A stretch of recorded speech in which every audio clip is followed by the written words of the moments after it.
Good morning, everyone. Thank you for joining the session here in Glasgow and virtually. I'm Carlos de Freitas. I will be the moderator of the session. The session is organized by AFD, FMDV, and CDG Capital from Morocco. First thing first, you might be impressed by this beautiful necklace. It is impressive. It was given to me by Mayor Cesar Grefa from the Arajuno canton in Ecuador. You might have noticed him in the corridors. He was wearing a beautiful crown with multicolor feathers. He introduced me with the canton projects on climate. He was wondering how these very small projects targeting 8,000 people and 137 he insisted on the 7 last born ones, could be financed, could be supported. And that's especially for these somehow last mile cities that we have supported together with the IDFC, together with RIAFCO, the African Network for SDBs, the launch of the Alliance for Subnational Development Banks for Latin America and the Caribbean. There are two initiatives in Africa and in Latin America, part of the Global Forum of Subnational Development Banks that we launched during the UNSG Summit, Climate Summit in 2019.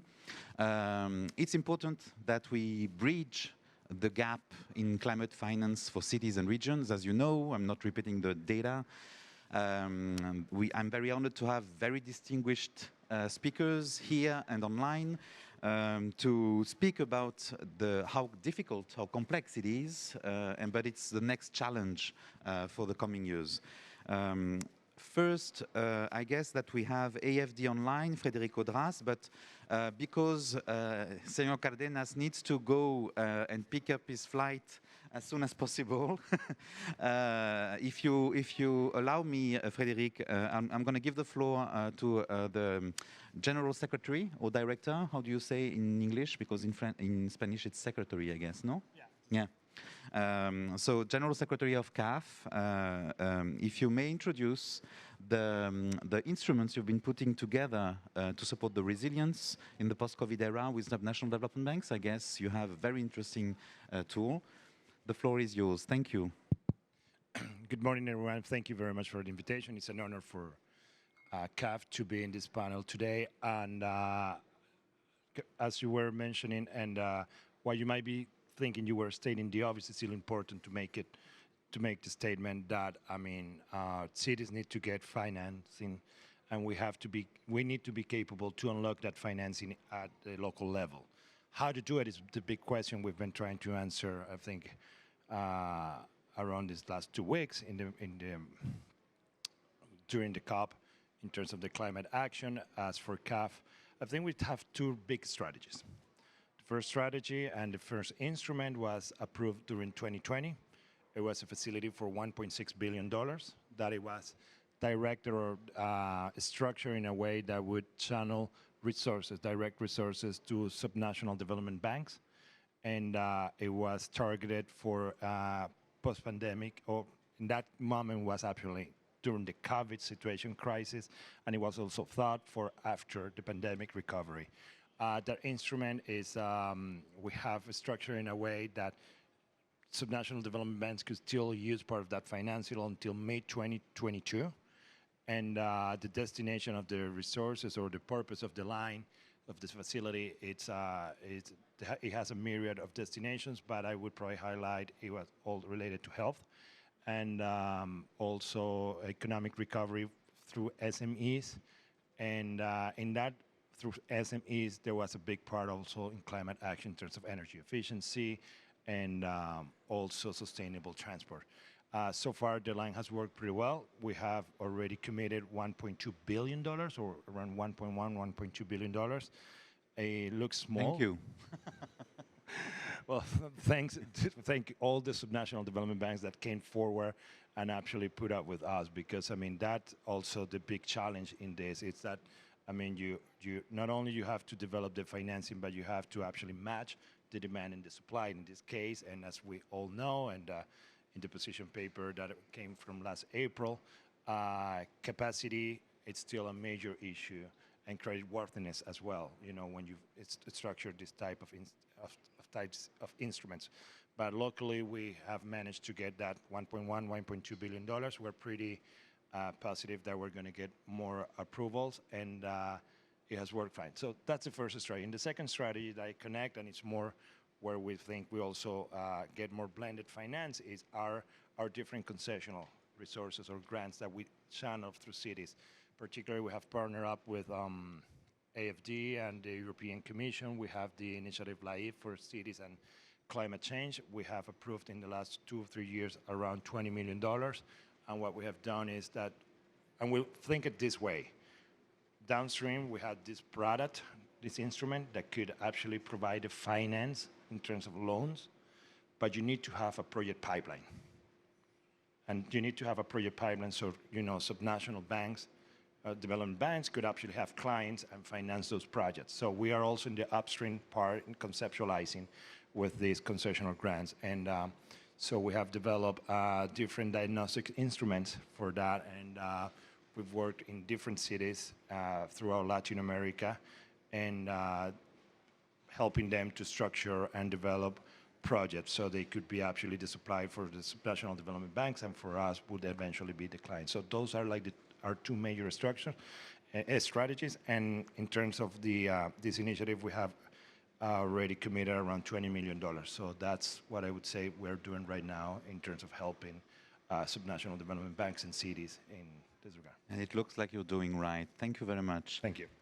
I will allow you to leave whenever you want, if it's now or later. I can stick around if you want me to. I'm more than happy. Yeah, But I have to catch my flight. Please comment. Let's get the full use of you while you are still here. Thank you. Frédéric Audras, I think you were waiting online, Head of Urban Development, Housing and Planning Division from AFD. Are you there? Yes, can you hear me? Oh yeah, we can see you and we can hear you perfectly. Thank you. So, which tools to compete with CAF here? You have heard the volumes for resilient cities investment. So, let's hear about AFD's programs and lines. Thank you. Yeah, I would just say it's not competition, it's cooperation, of course. Nice one, nice one. Yes, as an introduction, I would like to remind some key figures to fix the global issues. Today, for example, we have 4.2 billion urban dwellers, and there will be, by 2050, 6.7 billion people in cities, which will correspond to urbanization rates close to 70%, which is quite important. And also, cities contribute to 70% of total greenhouse gas emission and consume 70% of the world's energy production. So in this context, we consider in AFD that cities are key actors of the ecological transition, and they must have the necessary competences and financial resources to tackle the challenge of climate change.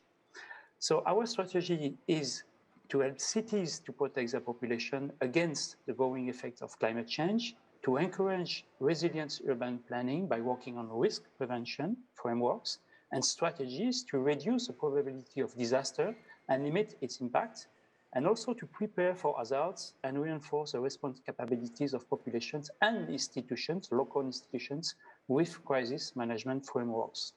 For this, we offer support in defining national frameworks to foster a greater role of local authorities in the area of energy and climate, based on France's unique experience in this field. I mean, for example, Grenelle Environment Forum or territorial energy, climate, air plans at the local level. And this strategy is implemented with two complementary approaches: mitigations and adaptation to climate change. So our approach for mitigation is first to optimize urban form, which represent a significant lever for sobriety and energy efficiency. And this objective of optimizing urban form can be pursued through actions on density to reduce the energy and infrastructure cost per inhabitant, compactness to shorten distances between living areas and to encourage the use of non-motorized mode of transport, diversity to regulate peaks of consumptions, and accessibility to deploy public transportation systems that will cover the whole territory of a city or province or region. I will also add that all inner city projects and any projects limiting urban sports are, of course, supported when they contribute to this kind of structural sovereignty. And second, we finance urban sectors projects that have a significant potential to reduce greenhouse gas emissions, such as projects for household waste management and storage with methane capture. And we've heard during the COP26 very good news about that, about methane, and many political announcements that will go in the right direction. And of course, energy efficiency, public lighting, street lighting, and improve energy efficiency in buildings, and of course, urban mobility. So that's for mitigations for climate change. And for climate change adaptation, we will support flood management projects. We are doing that currently in Philippines. Climate change adaptation and natural hazard prevention programs. Sponge City, for example, in China with Mianyang for the moment. Natural hazard management projects. We are currently implementing a dedicated project for that in Benin with 4 cities. And also improvement of living environments. We are doing that in India with the Nagpur Riverbank program. But more gradual climate phenomena are also taken into account in this strategy. For example, reducing heat islands and transforming them into, I would say, cool and refreshment island in cities, of course, limiting the artificialization of land, city greening, natural infiltration of rainwater and runoff that will help really to reduce the risk of flooding, and restoration of urban rivers, landscape ditches, green roof, and other nature-based solutions that belongs to what we call biodiversity in the city, because it will enhance the landscaping of public spaces and lead to positive impacts for the people and for the public health. I mean, for example, creating or renovating recreational and sport areas. So our instruments to do that, to support this strategy, are based on, of course, financial instrument and technical support. And first one, financial instrument, as you know, as a donor, as a bilateral donor, we provide, yes, traditionally loans and grants to states to finance projects in urban areas dedicated to achieving SDGs, of course, with the aim of mitigating and adapting to climate change. But in addition, and that's the particularity of AFD, when the institutional context allows it, we have the possibility to directly finance cities, and it will offer a privileged dialogue, I would say, to design and to support a specific public policy to tackle climate change in favor of the climate. We recently financed municipalities in Colombia, such as Barranquilla, in Brazil, and Teresina, for example, or in Turkey, in Izmir. We also work with cities through a banking intermediation process by granting lines of credit to national or regional institutions that specialize in direct financing for local authorities, for example, DBSA in South Africa, Fonds d'équipement communal in Morocco, or la Caisse des prêts de soutien des collectivités locales, sorry for the French, in Tunisia. We also support an innovative project in South Africa with INCA, that will mix public and private resources to finance intermediate municipalities, but I will leave the floor for that later to our colleague from INCA. And finally, that's good news, I would say, we will launch by the beginning of 2022 a new financial instrument, especially for Africa. It will be developed under the name of CITERIS. It will be a guarantee mechanism to support cities' access to domestic commercial bank financing. It will be developed in partnership and financed by the European Union. With also, it will also provide a technical assistance for banks and cities. And we are currently having a discussion with the European Union to deploy it also to Latin America. That's on tracks for the moment. And lastly, finally, for the technical support, What we currently observe is that one of the main obstacles to implement this objective of putting in place an important strategic climate plan is a difficulty to transform local climate strategies into investment programs due to insufficient capacity and financing for studies. So in order to develop this activity in favor of urban projects with climate co-benefits, positive climate co-benefits, we have set up projects preparation facilities for each geographical area where we work with our European partners. So it's UPFI for the Mediterranean, it's CICLIA in sub-Saharan Africa, and it's CICLASIA in Asia with European Union and Asian Development Bank. So thanks a lot for that, and I would be very happy to and at your disposal for any question to give more example. Thank you. Thank you, Frédéric. AFD has always been a leader in the development finance world on cities, on supporting the local and regional governments to get support, especially for technical assistance, and we all know that. And you just shown us that you're still innovating with the whole financing value chain on supporting resilient cities. Thank you very much. We have now a pre-recorded video from Mr. Sameh Wahba, Global Director for the World Bank's Urban Disaster Risk Management, Resilience and Land Global Practice. Thank you. Good morning, good afternoon, good evening. It's a pleasure for me to join you today to discuss the work at the World Bank on financing the climate transition in cities. So the World Bank issued very recently its new climate change action plan for the period 2021 to 2025, in which we have significantly scaled up our ambitions. The World Bank is already the largest multilateral development finance institution in the area of climate change, and we have scaled up our ambition to reach 35% of our financing going for climate change investments. And within this action plan, cities play a critical role. It is one of the 5 systems that are slated for transformation. Others include transport, manufacturing, energy, and agriculture and food systems. Now, on cities, the aim is to scale up action on both the mitigation and the adaptation front. On the mitigation, we foresee investments related to green buildings, nature-based solutions in infrastructure, and waste management, among others. Of course, transport is another key system, and urban transport will be encompassed. And at the same time, the bank has also indicated that 50% of our investments at least will be for adaptation, and that will also see a scaling up of action on strengthening the resilience of cities. So this will imply significant investments by both IDA and IBRD. And at the same time, the bank also has several key instruments to support scaling up action on climate change, in addition to its investments. And these include the GAP Fund, which is called the City Climate Finance GAP Fund, whose purpose is to finance upstream work and pre-feasibility studies so that they can help transform the ambitions of climate change of cities from an idea or a strategy into a pipeline of investments.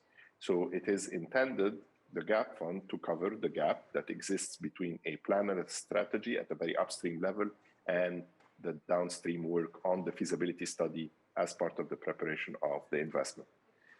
At the same time, as part of our Global Facility for Disaster Reduction and Recovery, GFDRR, we have also the City Resilience Program, whose role is to scale up cities, basically access to finance for resilience, and as well to mainstream risk consideration in the planning so that you can strengthen resilience. So it operates on a dual pillar of planning and finance. And a related program to our city resilience program is called RESIDE, which is Resilient City Development.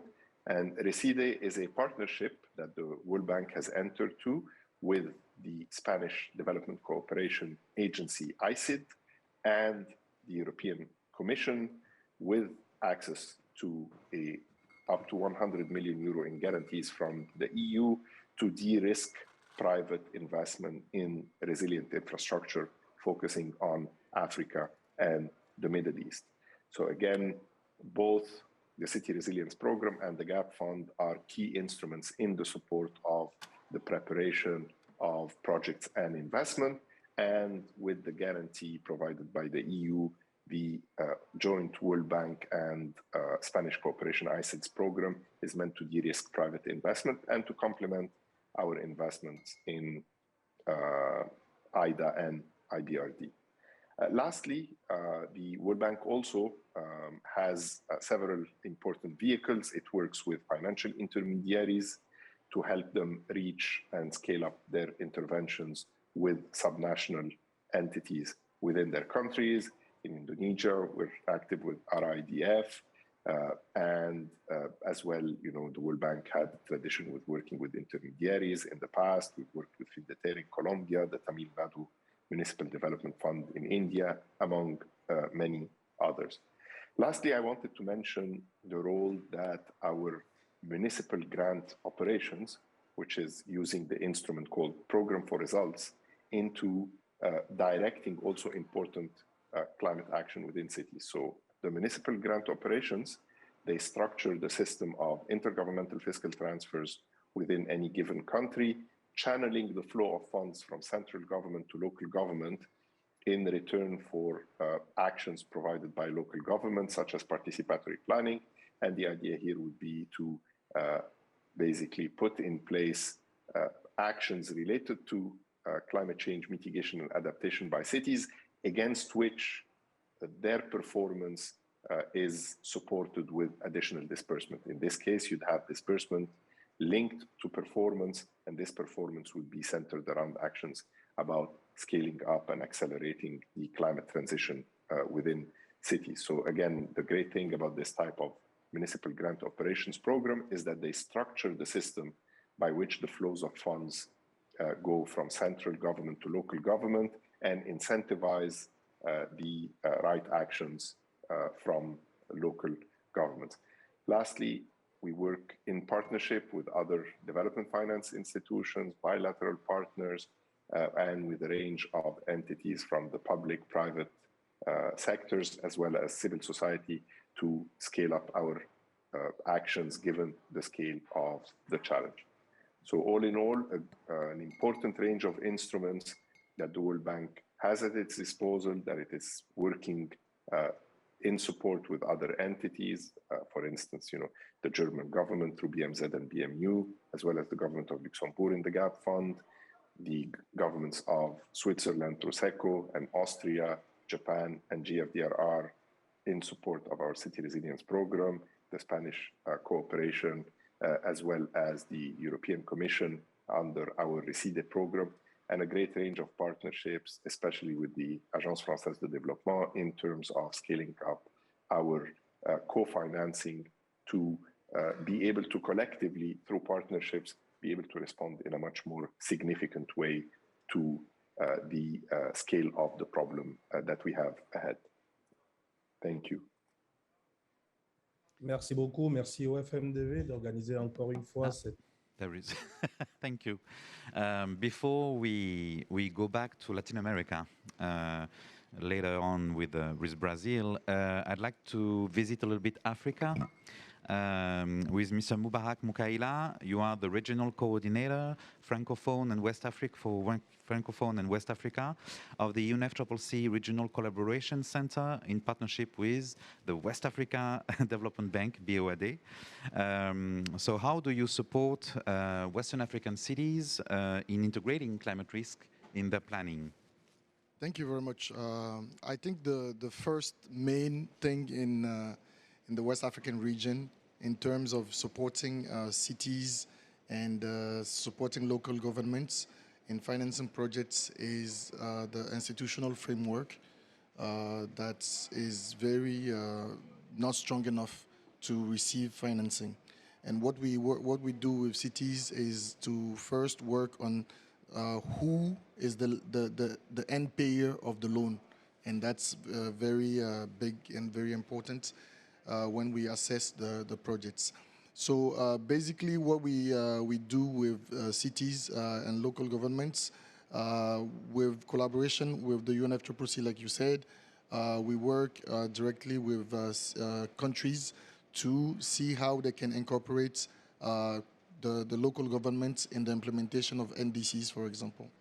And especially, well, I will use Togo, for example, where we have worked with the local governments, because it's the decentralization in Togo is very young. It's been implemented only since 2020.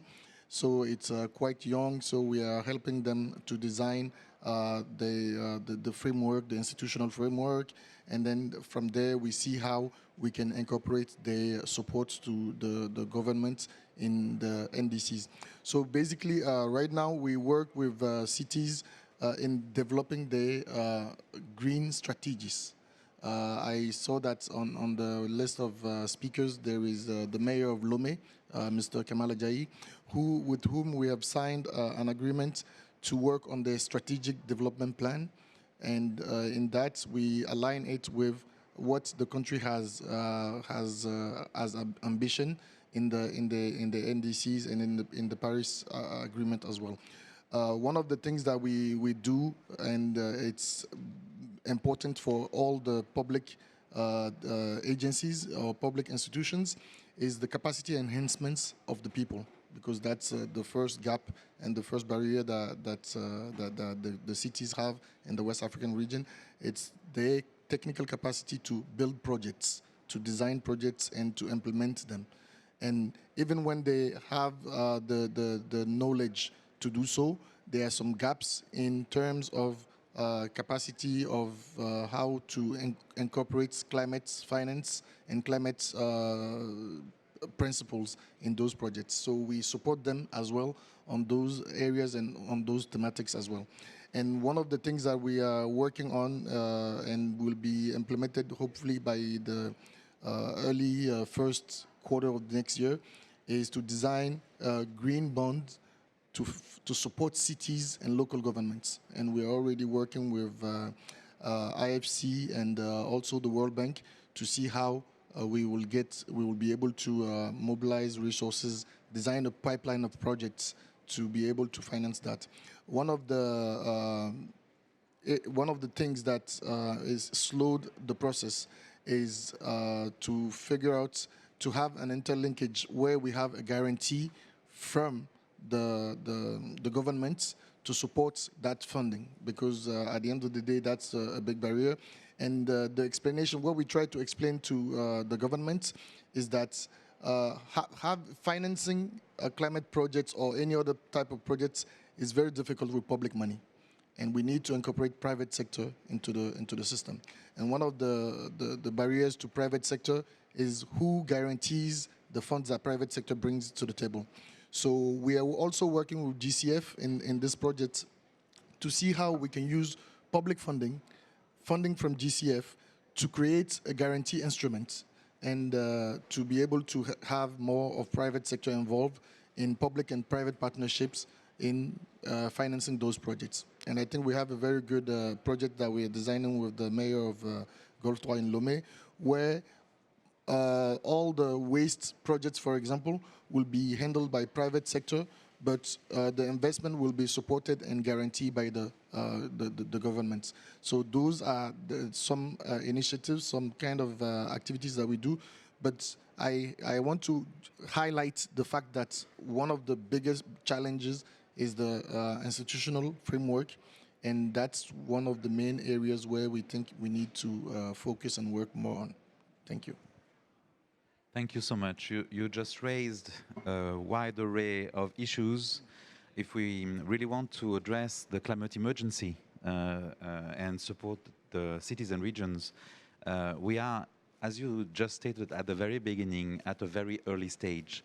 And because it's like always when you try to finance cities and regions, every financier in the room will say, oh, they are slow, oh, they don't understand about finance, oh, etc., etc. And it's just because it's very new to them. They don't have the financial engineering in-house, and that's very impressive what you've been doing, implementing with all these partners, because it brings guarantees, institutional guarantee that there is a market there is something to be done, and we just need to adapt the tools, and that's very important. If I may disrupt a little bit the run of show, could we have the video from the Mayor Kamal Adiayi from Golf 3 in Lomé that will complement your speech? And it's a mayor from the Global South, as we say. It's very sexy in the tables. Thank you. Merci beaucoup. Merci au FMDV d'organiser encore une fois ce panel et ce cadre de discussion et de toujours aussi porter si bien la voix des collectivités locales et des villes du monde entier. Cette question de financement de la transition climatique des villes est une question qui émerge de plus en plus dans le quotidien des collectivités et auquel beaucoup de collectivités africaines comme la nôtre s'engagent au jour le jour. Je me voudrais de ne pas présenter d'abord ma commune, qui est la première commune du Togo, la commune du Golfe 3, une commune de 150 000 habitants, une commune urbaine, centre de toutes les institutions de la République togolaise. Donc c'est une commune jeune dynamique qui se veut au cœur des défis de notre époque. Et bien évidemment la transition énergétique et le climat qui est le centre de notre discussion ici. Nous avons remarqué que bien que la volonté et la capacité de vraiment être actif sur ces questions de transition climatique par les collectivités, il n'y a pas beaucoup d'instruments, il n'y a pas beaucoup de mécanismes. Et ce qu'il faudrait davantage, c'est à la fois, nous avons travaillé pendant toutes ces années sur le plaidoyer, mais aujourd'hui, il faut rentrer dans le vif de l'action. Et le vif de l'action, c'est de s'accorder avec les banques publiques de développement à trouver des mécanismes beaucoup plus flexibles qui permettent vraiment aux collectivités de pouvoir tirer aussi une part de financement dans les questions climatiques. Aujourd'hui, globalement, tout se cantonne au niveau du gouvernement parce que, on va dire les choses aussi clairement, on estime que les collectivités n'ont pas un cadre d'organisation qui permet vraiment d'être pointu sur ces questions de transition climatique et énergétique. Ce qui, pour moi, ne fait pas de sens quand on sait que la question climatique est beaucoup plus proche du quotidien des villes.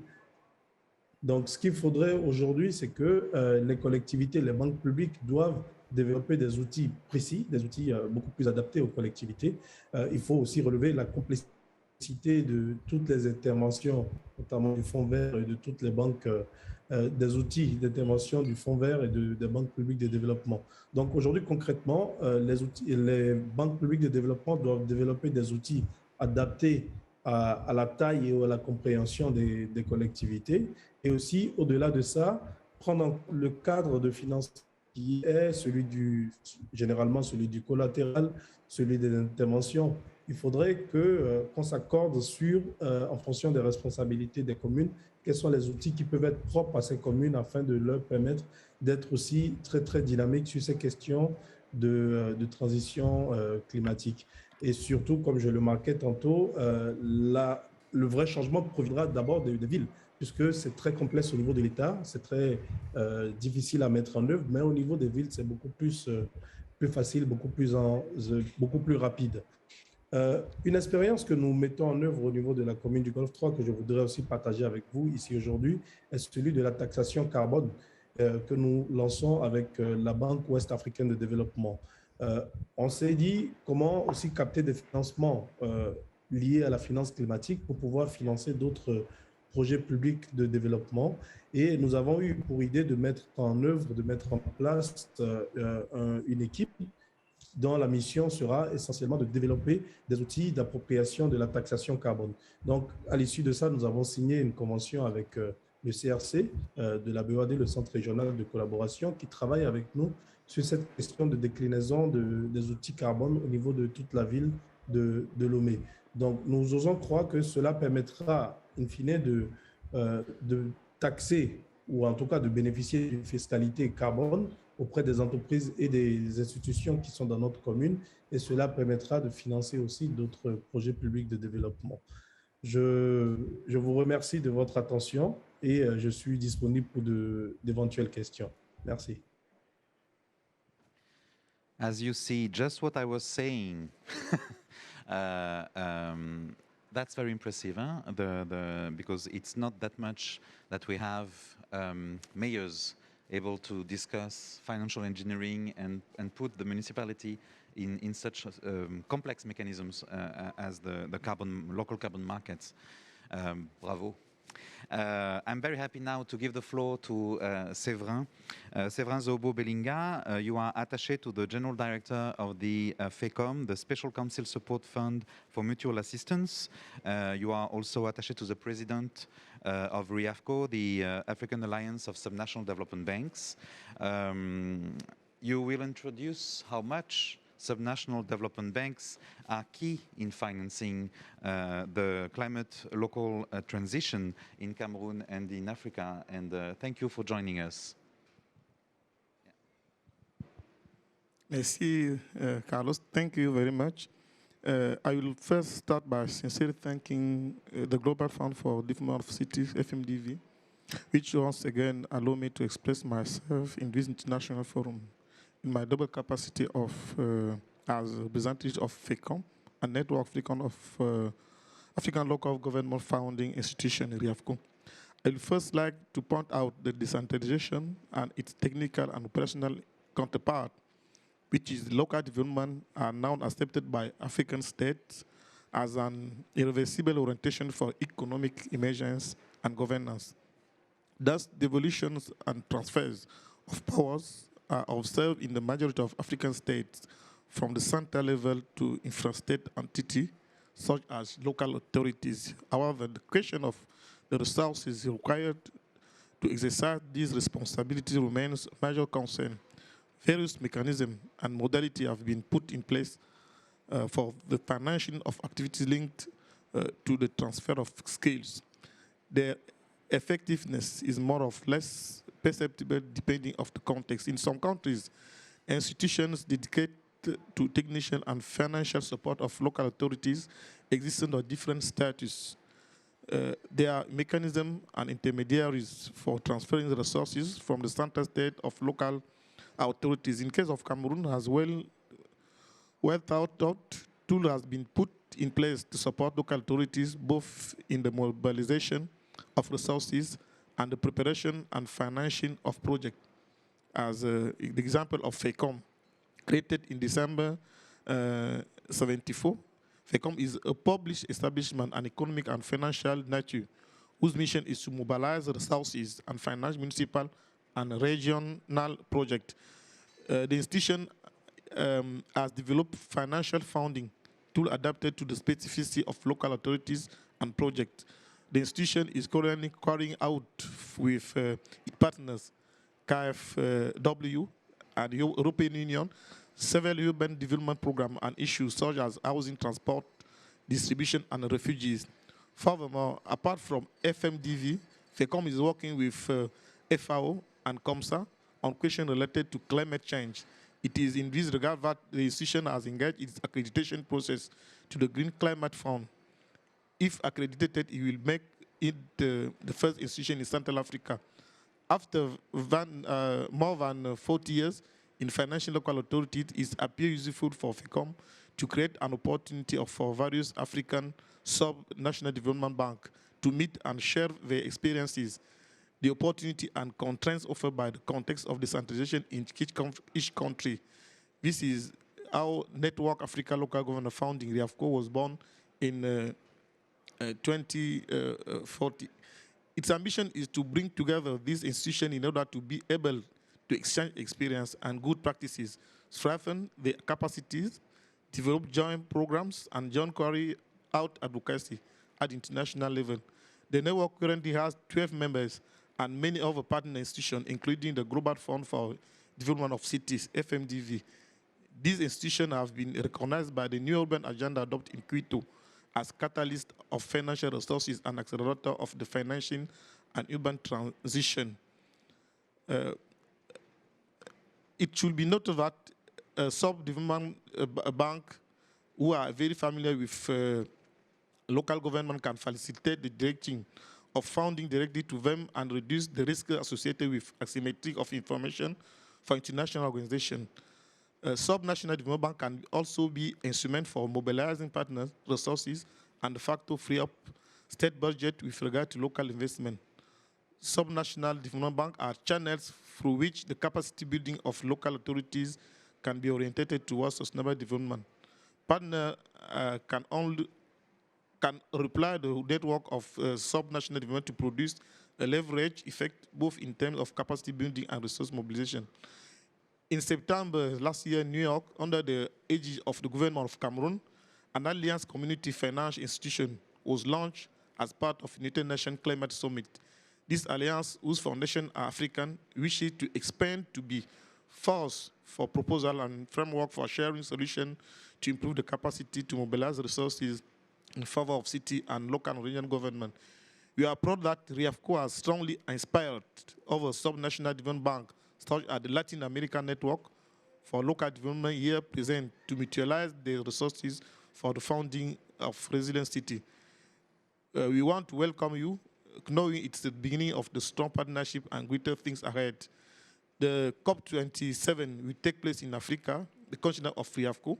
The question is, what are the actions our network will undertake together to make our voices heard during the COP27, and that will encourage other actors to come on board to continue advocacy and structuring a climate finance in local level.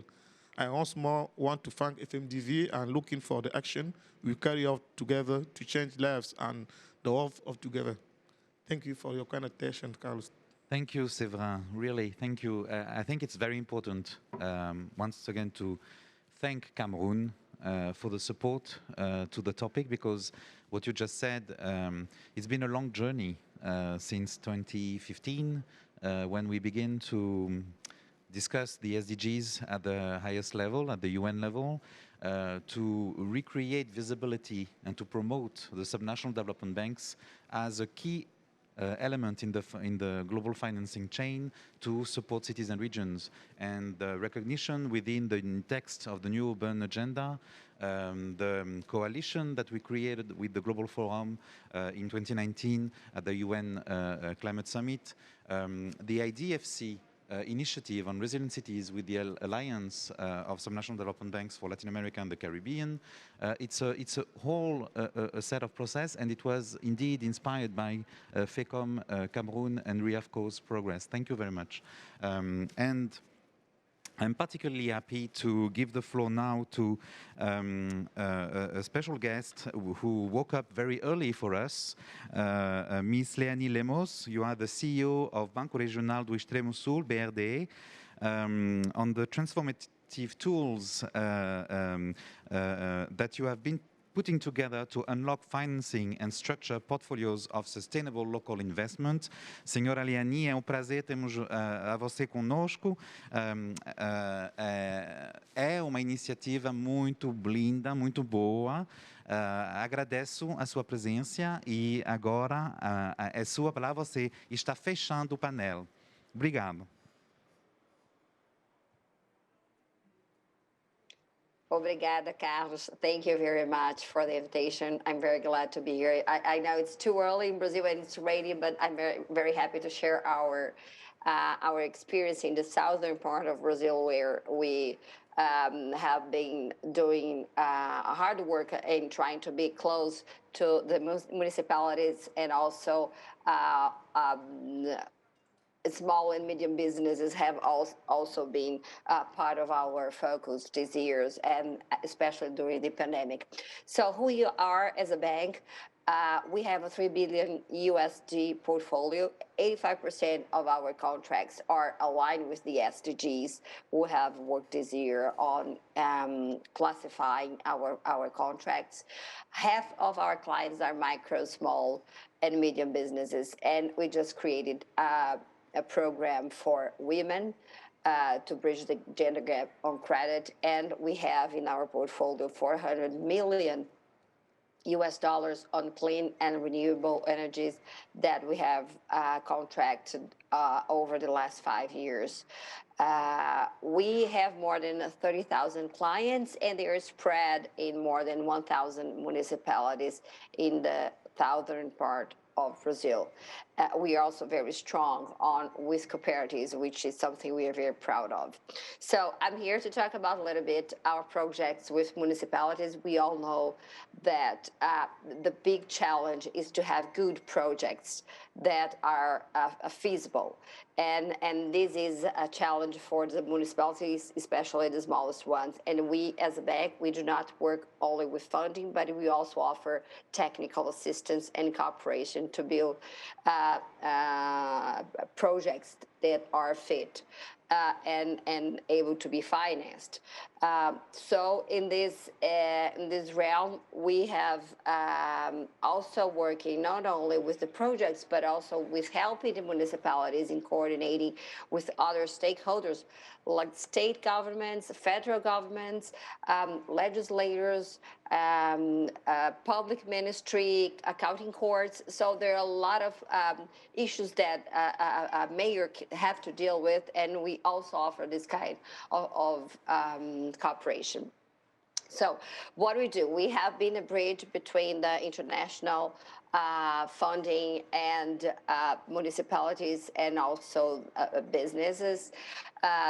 But we also do blended finance. So we use international resources, but also our own capital and national funds from other public institutions that we put together and make the best product for our clients. So I'm going to give here 3 examples of how we have been working on the floor. The first one is the Sul Resiliente. This is a loan with the World Bank. We're in final phase of contracting, and these are 50 million, 89 million euros. Sorry, 50 billion euros is the size of the damages is an estimate of impact that climate change has caused in Brazil in the last 20 years. So it is about 2 billion per year, and we have negotiated this loan with the World Bank, 89 million euros to support our bank to finance eligible sub-projects in some municipalities to promote urban resilience through construction or upgrading of existing infrastructure so that we can mitigate the impacts of natural disaster and climate-related risks such as floods. They are very common in the southern part of Brazil, landslides and other erosion processes. And part of the money is to strengthen municipal capacities too. Another project that's very dear to us is with AFD, 70 million euros. These are already, we're already contracting. We have contracted actually more than 50%. And these, with these funds, we have been able to finance the small and micro hydro plants, photovoltaics, energy cooperatives, which are very important for the communities, especially the rural communities who have no access to energy. He also been addressing health demands. A third one is with the European Investment Bank and also with the Development Bank of Latin America, CAF, in which we use the resources, the international funding.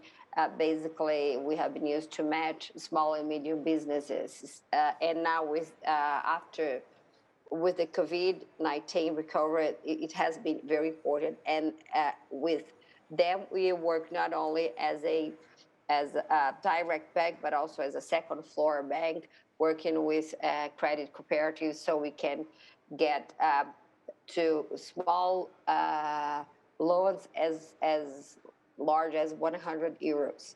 So these are three different ways in which we are working to not only align with the SDGs, but also to get to the public sector and the small businesses. Both are very important to us, and we understand that we have to work in both areas, not only one, because they are interconnected, right? And last but not least, we think that it's very important to stress that, like us, there are other development banks in the region, and we are part of the alliance of SDBs in Latin America and in the hemisphere. These banks have been provided this kind of project, of this kind of support to the public sector to improve their capacities. So thank you very much. Very happy to be with all of you. Thank you so much. This is very impressive, and it really shows the way for collaboration between DFIs and national public banks with the mandate to support the cities and regions. And you were closing the first panel, which was about which tools, which financing lines, which financing mechanisms and funding support to bridge the gap for climate financing at local and regional level. The second panel that we will now open is about blended finance. You used the term, you're mixing the different sources of financing to make sure that you create the right tool for cities and regions. And I'd like to give the floor to Mr. Geert van der Linde, Municipal Debt Facility. You are the transaction advisor in Inca, South Africa. Before you take the floor, we have a little entertainment for you, a little video with cartoons to explain it all. If we can launch the video, thank you.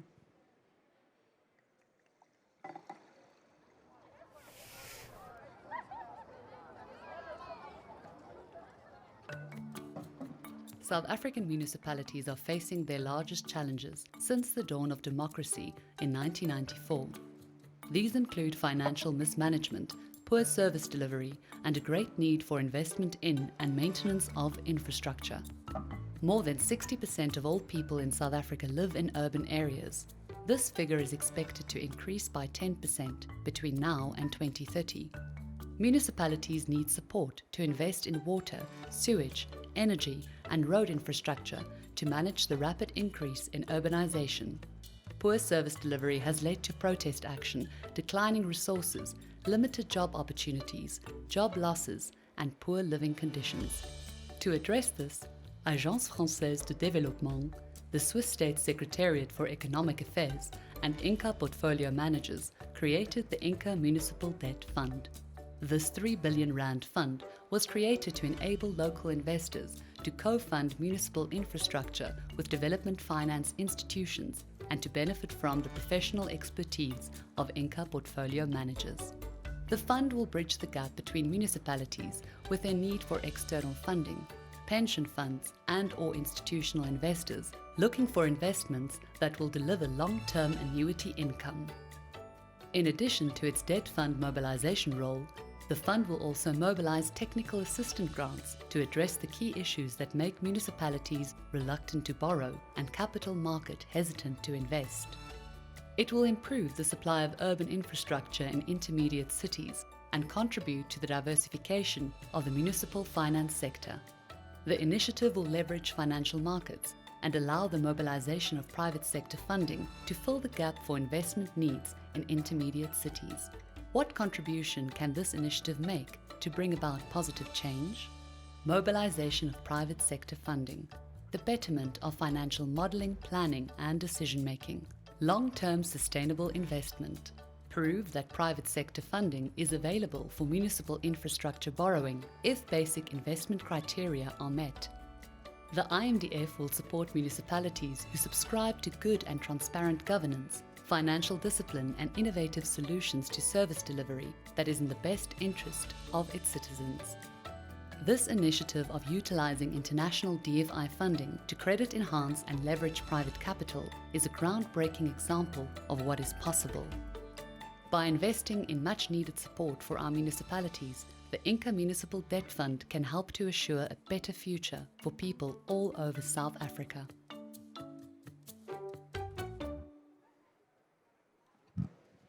Gert, are you there? Yes, I'm here. Thank you, Carlos. Thank Can you so hear me much well? for joining us.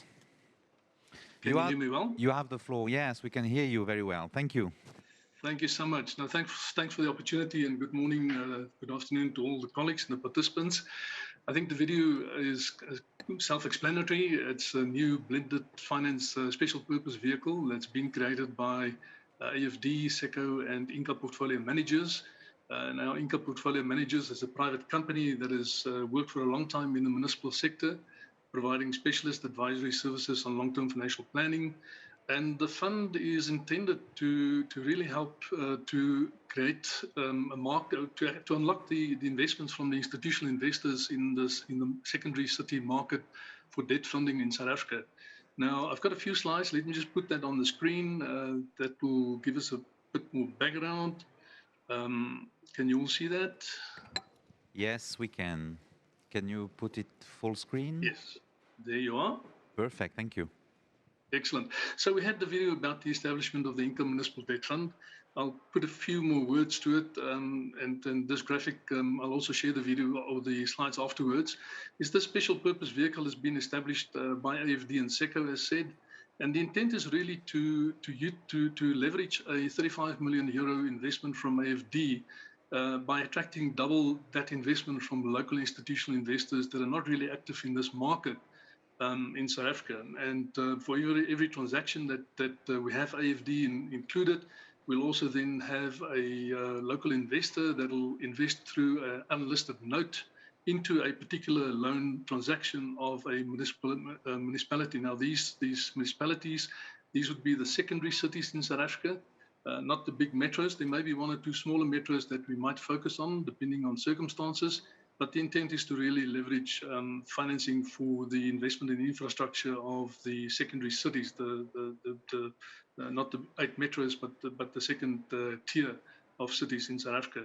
So there's about 20 or so that we're really targeting that are well governed and have good sustainable financing, and we've been working for them for a while. And then a very important feature of the whole transaction is SECO, that actually de-risk the investment by providing a first loss cash-backed facility, to which which will be utilized in cases of default by some of these municipalities, and that really provides further impetus to local investors specifically to come to the market. So this is in a nutshell where we are.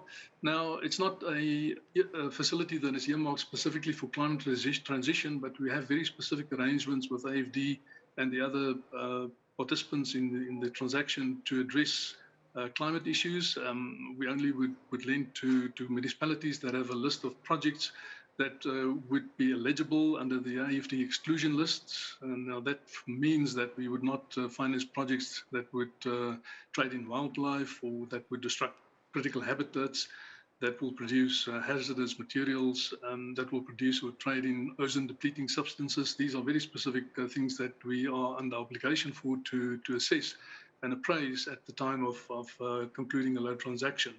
And we're also under legal obligation to comply with international standards for the protection of the environment. And we have very specific agreements with AFD also to implement, after having done an environmental assessment and a social assessment, to implement elements of an environmental and social action plan, not just in the entity, the SPV, but also through to the client base that we will be working with. Just to sum up then, current status, the Master Participation Agreement became effective just now, 3rd of November. We've made good progress towards the first window of 1.5 billion rands. We have the 500 million or 35 million euro commitment from AFD, and we've already succeeded in attracting commitments from institutional investors of more than double that, 1 billion. And local investors, as I've mentioned, would participate in the financing by advancing loans using an unlisted note to the SPV, which will then advance the funds to the particular municipality that would award a loan tender to the SPV. And we will be starting to respond to tenders early in January 2022. Carlos, in a nutshell, that's where we are, and this is what we're hoping to do. Bravo. Thank you, Gert. That's why SPVs exist, exactly for this agility and credibility that you can bring to the subnational climate finance market. Thank you very much, Gert, really, again. We remain in Africa. We go to Morocco with Miss Laila Mikou. You are the Sustainable Development Director in CDG Morocco. Maroc. How does CDG Capital intend to play its full role of public development bank in channeling climate finance to Moroccan cities and regions for climate projects? Thank you very much, Carlos. Good morning, everyone. I'm very happy to be here with you to share our experience in Morocco. So first, in Morocco, the urban population accounts for about 60% of the total population. And this rate is expected to increase in the coming years, meaning additional buildings, additional energy consumptions, increased transport needs, additional waste. All of these are potential mitigation project opportunities. City will also need additional investments in water and water reuse. And Moroccan cities may be vulnerable to physical risks such as floods, sea level rise, which will challenge the country to set up risk prevention measures and other adaptation measures. I think in Morocco, there are two institutional drivers that make financing resilient cities possible in Morocco. The first one is about the strong institutional framework with regards to climate change planning and strategy. In 2016, just before COP22, Morocco submitted its first NDC with ambitious targets. This NDC has been updated in 2021, aiming at a 45% reduction of Moroccan emissions by 2030. Key strategic and operational tools supporting Morocco's NDC implementation include the National Climate Change, the Sustainable Development Plan, and the National Climate Change and Biodiversity Commission. The second driver is about the ongoing political process of advanced regionalization, meaning the transfer of powers from the state to the 12 regions. As part of this process, regions are now required to put together regional development plans which suit their needs and priorities. One of the tools of the advanced regionalization process is the creation of SDL, Société de Développement Local, set up as a hybrid mechanism with public and private resources. SDLs are an innovative instrument to facilitate the management of projects sponsored by cities. We find them in sectors such as urban transport, such as tramway, parking management, and waste management. It is important to highlight that the new NDC submitted last June has a more holistic approach, stating that SDG 11, making cities inclusive, safe, resilient, and sustainable, is one of the targets of the plan. So now, what is the role of an institution such as CDG in financing resilient cities? The Caisse de dépôt et de gestion is the first institutional investor in Morocco. It collects and centralizes regulated saving and transforms them into long-term investments in strategic sectors for the country. CDG Group has a strong track record in urban development. It has supported the emergence of new industrial zones and business parks across the country, and it has contributed to the urban renewal of major cities such as Rabat and Casablanca, and has developed the eco-city of Zenata. In the wake of COP22, CDG Group played a key role in the scientific committee and is also committed to taking into account climate in its financing strategy and more generally in its development strategy. So in regards of financing the climate transition in cities, CDG Group intends to play three key roles. The first one is to act as an expert to structure climate projects. The second one is about mobilizing green financing or climate financing. And the third one is about acting as a financial player in green PPPs. Regarding expertise, we're talking both about technical and financial expertise. The technical expertise is provided by CDG Développement, the urban and tourism branch of the group, whereas the financial expertise can be provided by CDG Capital, the corporate investment bank of the group. As a recognition of its expertise, CDG Group was awarded on December 2020, in the light of COVID, a contract by the Fes and Meknes region to build about 11 hospitals, as the COVID crisis highlighted the need for better health infrastructure. In terms of resource mobilization, CDG Group has developed strong cooperation frameworks with some IDFC members, some of which are very interested in supporting projects related to resilient cities. In addition, CDG Capital is accredited by the Green Climate Fund to channel resources in order to invest them in climate projects. As a financial intermediary, we're able to attract GCF financing for projects up to $250 million with the use of multiple financial instruments such as equity, debt, and guarantees. We also believe that the private sector has a role to play in financing the climate transition in cities, as long as we are able to ensure that the conversation takes place between the public and the private player, which have a different risk appetite. In this regard, CDG Group is a pioneer in PPP project, as it structured and financed a state-of-the-art desalination project in Agadir. To sum up, CDG Group has set up a vision to support region in financing climate projects.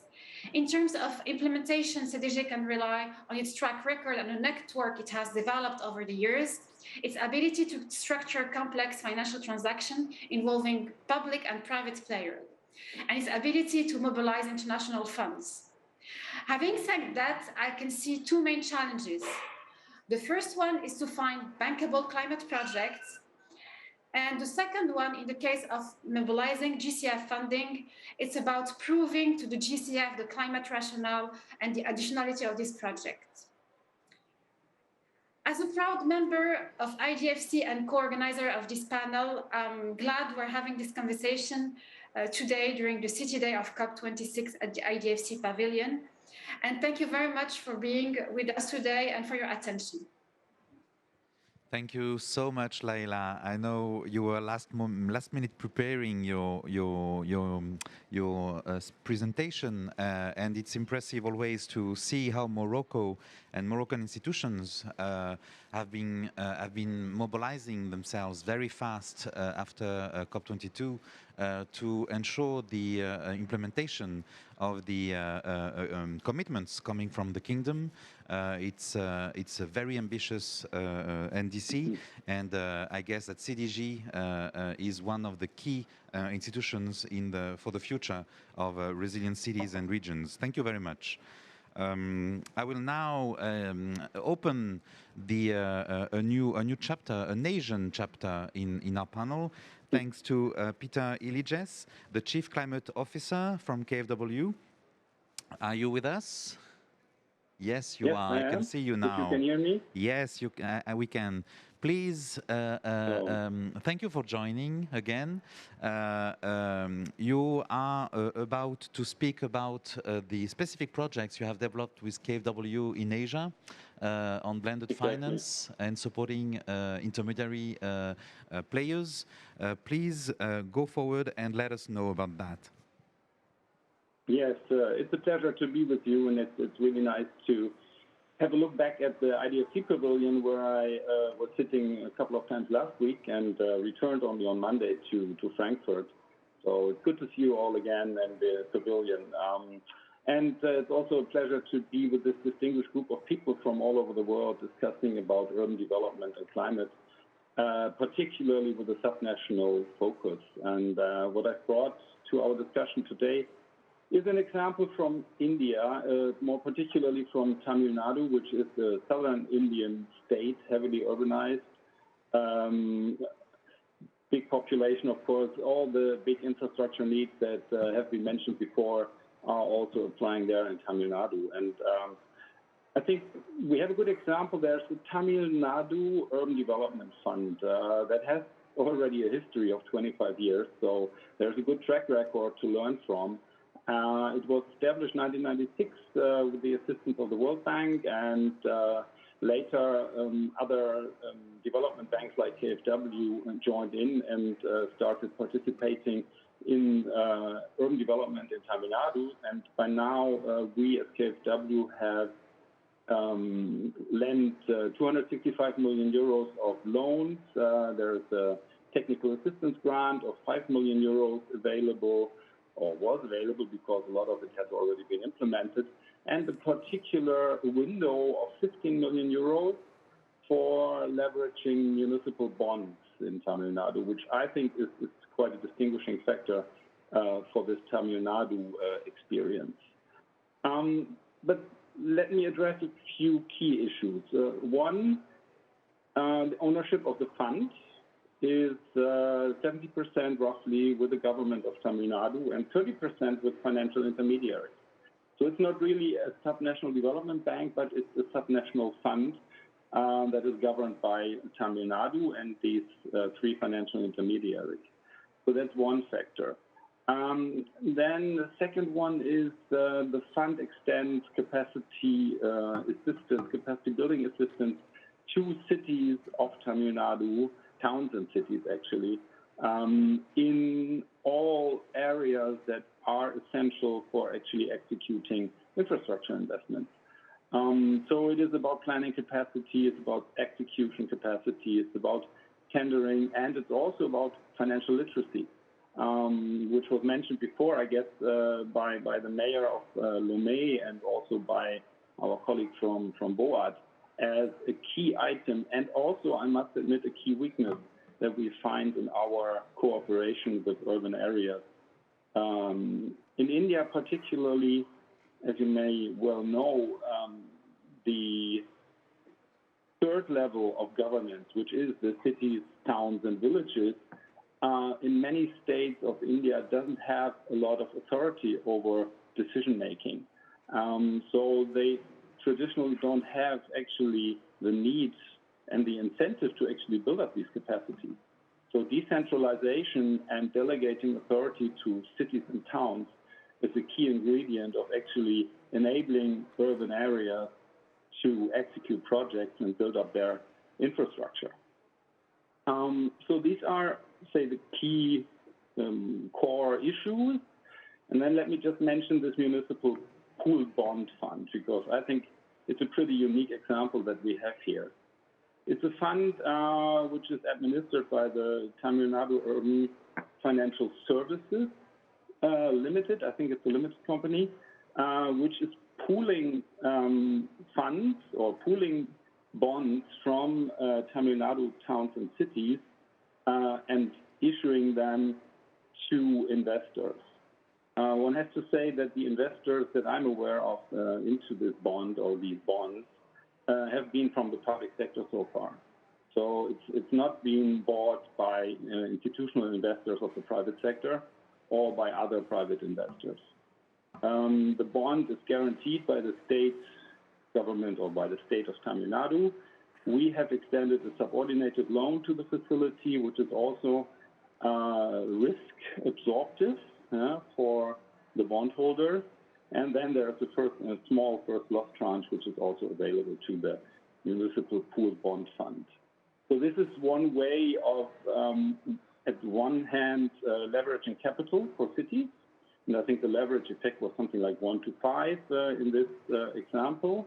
But it's also a way to enhance financial literacy. So by executing such bonds, cities learn that there are other ways to get money, other ways than transfers from the state government.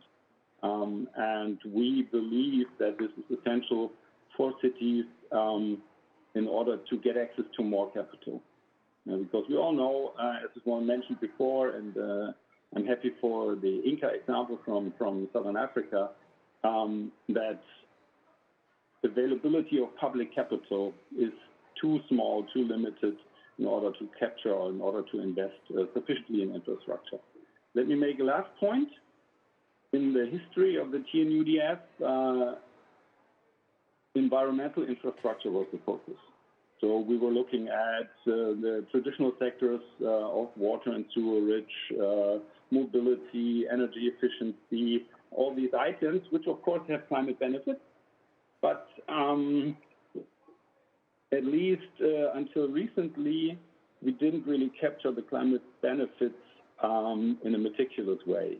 So I think the climate finance agenda that we have, the urban development plus climate agenda, can also be enhanced and improved by working with funds like the TNUDF. It's a vehicle for actually also driving innovation and reform. So let me stop here. I think I extended over my 7 minutes anyway. Thank you so much for the wide array of collaboration that you've put together.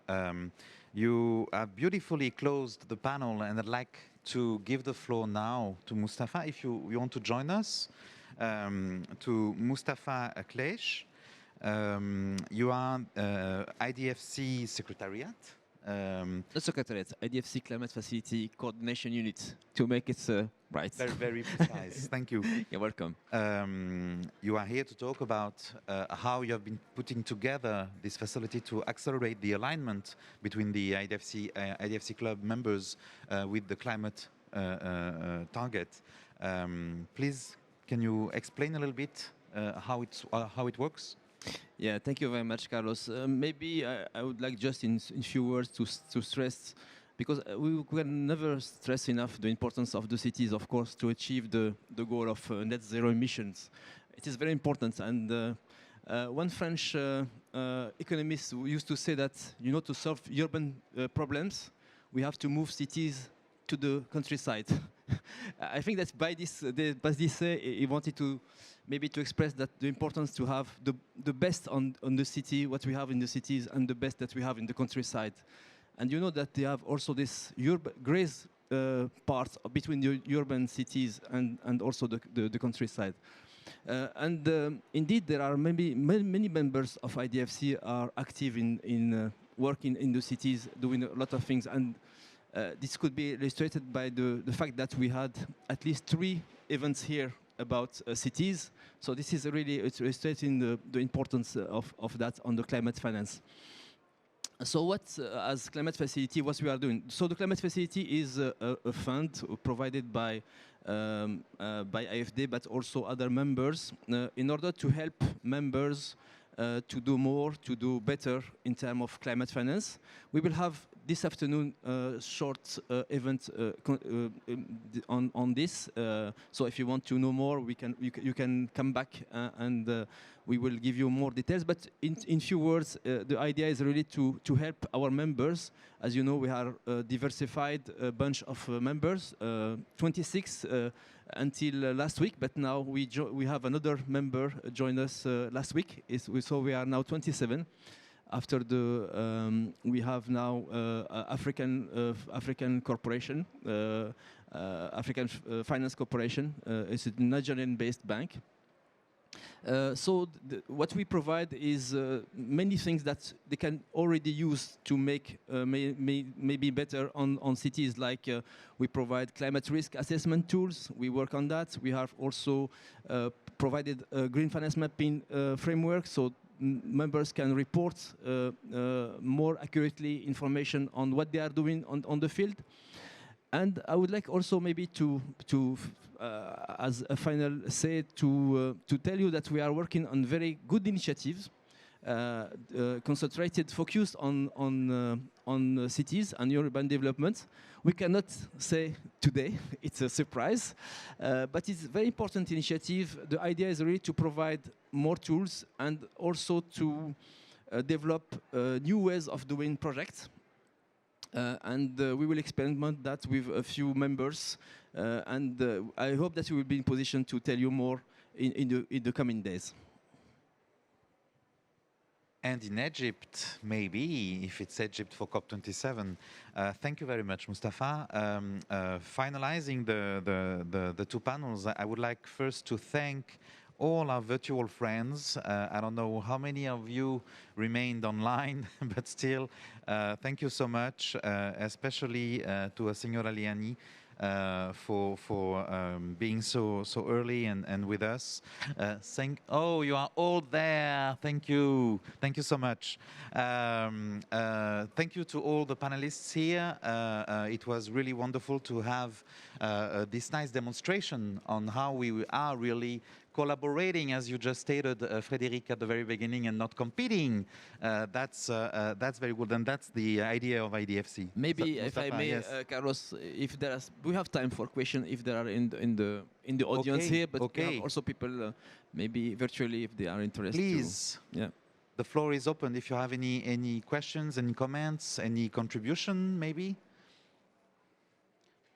Feel free. It's okay. No, just maybe also because Africa is still with us, we have Latin America, and just what have you heard from each other? We have a lot of similarities. We have very different development patterns and levels of economic development. What have you heard from the other presentations? Well, I would just add and say that I think it's Frédéric. On Frédéric's presentation, I think there is a lot that with the partnership that we have with IFD, I think there's a lot we can build on. And we currently have a technical assistance with IFD, and I think we will include some of the ideas that Frédéric shared this morning in the assessment and in the implementation of this technical assistance as well. And also with the colleague from KFW's project, I think it's it's a very brilliant way to the design, the implementation of the project. And I think it will also work in some parts of Africa as well, the idea of synergy. And I think we can have, we already have synergies, we already have partnerships. And I think like Frédéric has said, we need to work in collaboration, synergies, experience sharing, CDG as well. I know are very active in doing projects. I visited a project in Tanger that it's piloted by CDG, and I think it's a very good opportunity to all work together as well. Thank you. Séverin, you have something to add, or? My colleague can say something Yeah, about of course. green climate. Give the mic. You can join us on stage because I don't know if the camera can capture you. Come on stage. Come. Please take my. Thank my you. seat. I won't be long. Just to say. Can you introduce yourself? Sorry. Yes, I am Mrs. Amom Janet from FECOM Yaoundé. So we are currently working with IFD2 on, we want to see how we can do, carry out projects with, for how do you say, to improve the lives of our councils, since we are like a council bank in Cameroon. And talking about climate, I think we've engaged so many actions. We are currently working with FAO, apart from FMDV, to get our accreditation to the Green Climate Fund.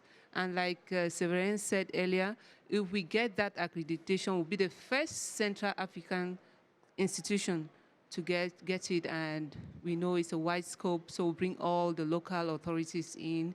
So we are not doing it for FECOM, but for the local authorities. So attracting funds for local authorities.